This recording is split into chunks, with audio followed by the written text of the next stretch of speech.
Deuxième journée donc de mobilisation contre la réforme des retraites. Le 19 janvier dernier, plus de 25 000 personnes avaient manifesté à Lyon. L'objectif de l'intersyndicale, c'était de faire mieux. Aujourd'hui, l'objectif est atteint. Il y avait du monde entre la manufacture des tabacs et la place Bellecour où l'on retrouve Lauriane Pellaou. Des jeunes, des actifs et même des retraités. Près de 45 000 personnes se sont mobilisées pour s'opposer à la réforme des retraites. Selon les syndicats, 25 000 selon les autorités. Pour certains, c'était même la première fois qu'ils venaient manifester. Tous l'ont affirmé. Le départ à 64 ans, c'est non. Et tous les corps de métier se sont mis d'accord. Dans le cortège, ils semblaient être tous représentés dans l'éducation, la santé, la culture ou même dans les transports. Nous avons également pu rencontrer des pompiers très en colère face à cette réforme. Écoutez. Aujourd'hui, notre retraite est à 62 ans. Nous rajouter 2 ans, ce sera 64 ans. On n'est pas un régime spécial. On finance notre pré-retraite qui nous permet de partir à 57 ans. Et on imagine mal envoyer des sapeurs-pompiers de 59 ans, monter à la grande échelle au 8e étage pour aller faire les sauvetages qui ont été effectués à Vaux-en-Velin au mois de décembre malheureusement. On n'imagine pas un pompier de 60 ans au haut d'une grande échelle de 32 mètres.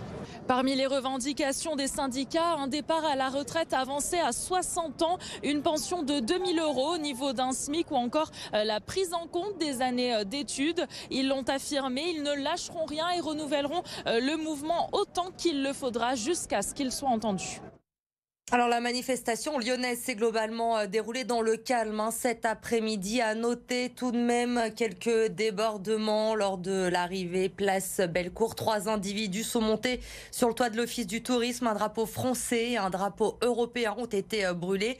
Des tags anti-police ont également été faits sur la place Bellecour. La préfète du Rhône, Fabienne Buchot, a condamné fermement ces dégradations, ces actes qui sont contraires aux valeurs républicaines. Réaction également de l'adjoint à la sécurité de la ville de Lyon, Mohamed Chi, qui condamne sans réserve les actes abjects perpétrés sur la place Bellecour. Les appels au meurtre envers nos forces de l'ordre et les atteintes au drapeau français et européen ne sont pas tolérables. Fin de citation. À noter que 2 interpellations ont eu lieu.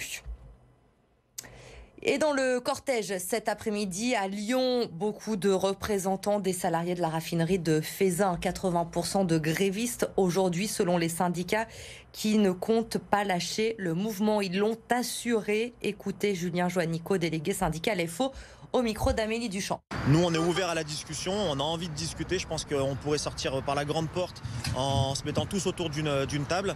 Si le gouvernement Borne décide de passer en force, c'est ce qu'elle a annoncé, que c'était plus négociable, et ben voilà, on est obligé de répondre. Et si on doit répondre par des actions de grève et intensifier à l'avenir, on le fera, on s'adaptera.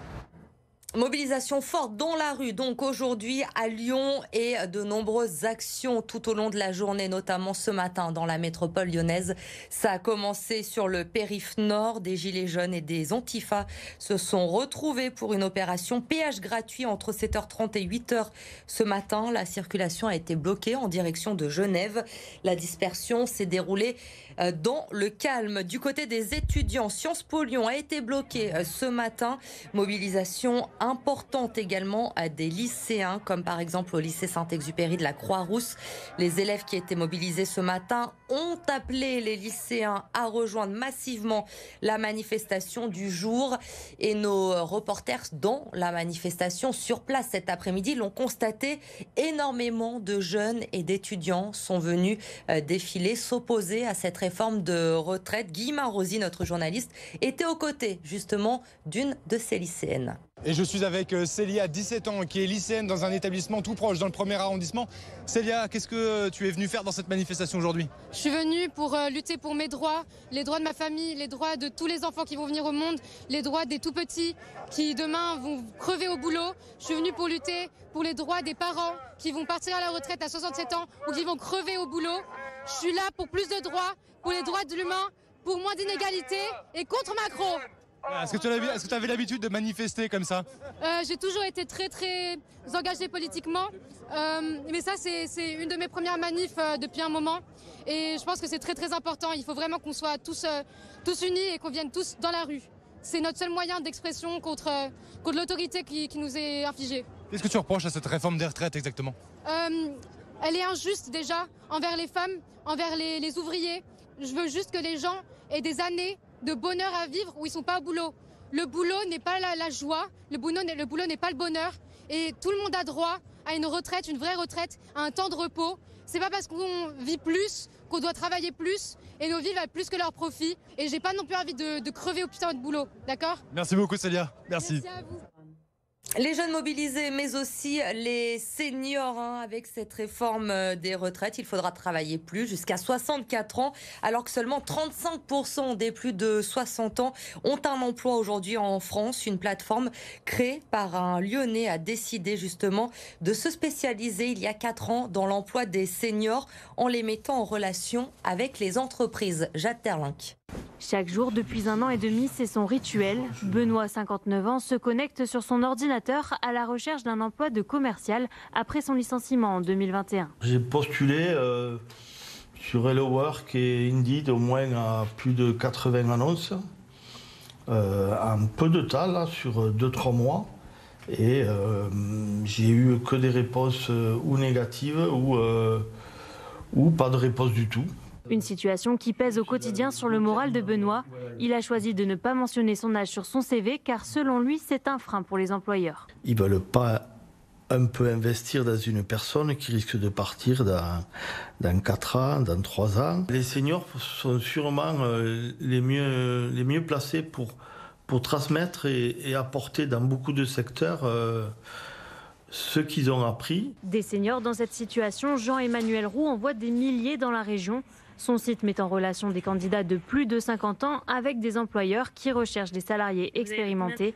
Pour lui, la réforme des retraites compliquera un peu plus la tâche. Déjà, à la retraite à 62 ans, vous avez une personne sur 2 qui n'a plus d'emploi.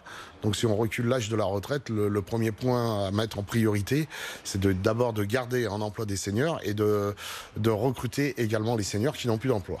Selon Benoît, avec cette réforme des retraites, il devrait travailler 1 an de plus, c'est-à-dire jusqu'à 63 ans, s'il parvient à retrouver un emploi d'ici là.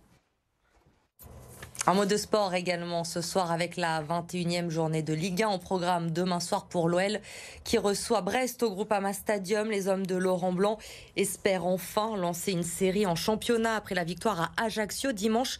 Mais attention, Brest qui joue le maintien n'a plus perdu en Ligue 1 depuis l'arrivée sur le banc de l'ancien Lyonnais justement, Éric Roy début janvier.